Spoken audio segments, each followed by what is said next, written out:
Hello, everyone. Today I'm not sure if I have a question for you yet because I have some answers that I found on my own for myself. For once. Not for once, but for once on video. I found a philosopher by the name of Peter Singer. And Peter Singer agrees with me that most people on this planet are evil.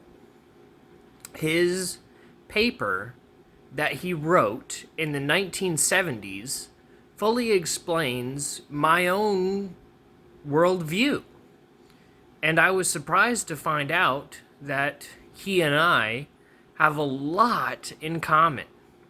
So if you're curious about where I stand, philosophically, morally speaking, read Peter Singer's paper or watch a video on it and just type in Peter Singer famine into YouTube or whatever video streaming platform you use.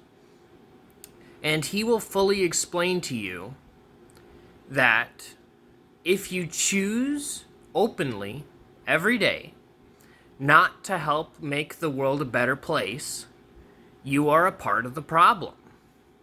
Which is what I have been saying in my videos all of this time. And I was really surprised to find out that my own world philosophy coincides with his. And he wrote his paper, what is it, almost 20 plus years before I was born. Yeah. In the 1970s, he had already figured out my philosophy that I would develop up until today. So, I have a question for you. I do.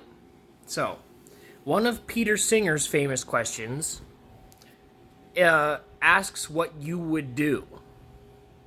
And here's the scenario for what you would do. There's a child drowning in a pond, a shallow pond, very close to you, and basically just what do you do? Do you save the child from drowning or not? And should you save the child from drowning or not? It's a pretty good philosophic question, and to one that I love. It's a great question, and obviously I feel like 90+% of people on this planet would step in and save that child from drowning. Should they expect a reward or something like that? It's another question to be asked. However, he may ask that question, but I am doing so. So, when it comes to doing something morally correct, we have to ask ourselves, how easy is it to make that moral choice and become a gooder person? A better person, sorry. Gooder, yay. Anyway. So, sorry. I make myself laugh. Anyway, my question to you is, how easy is it for you to be able to say no to circumcision for your son or daughter? How easy is it to literally just say the word no? I would argue that's one of the most easiest things to do on this planet, is just say no. However, most people in America seem to have a problem differentiating no and yes. You see, most people in America, when their primary care physician or doctor asks them to circumcise their sons, most of them say yes. which is a much harder word to say than no.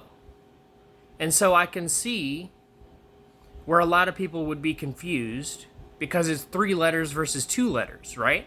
It's almost the same thing, but it's not. They mean opposite things. So, when most people are confronted with the question of circumcision in America, what they mean to say is no, but they are saying yes. It just baffles me the difference between yes and no.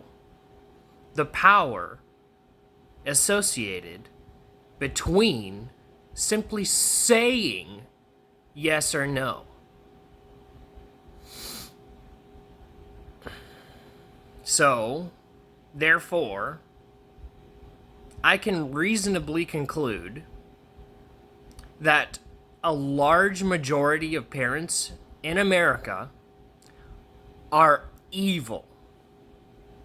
And this is what Peter Singer also says, except he extrapolates that phrase to the rest of the world as well. And I say that too, because most of the world doesn't speak out against circumcision. Therefore, you're a part of the problem. You're not saying no. And with your silence, you are saying yes. You are evil if you do not say no to circumcision. It is truth, the moral truth that is the case. Objectively true. And this is the country that I live in. Yay. Alright. In fear of this video getting too long, I will call it quits here. And let me know what you think about Peter Singer in the comments section below, because I'm very curious. Let me know. And I'll catch you guys in the next one. Bye.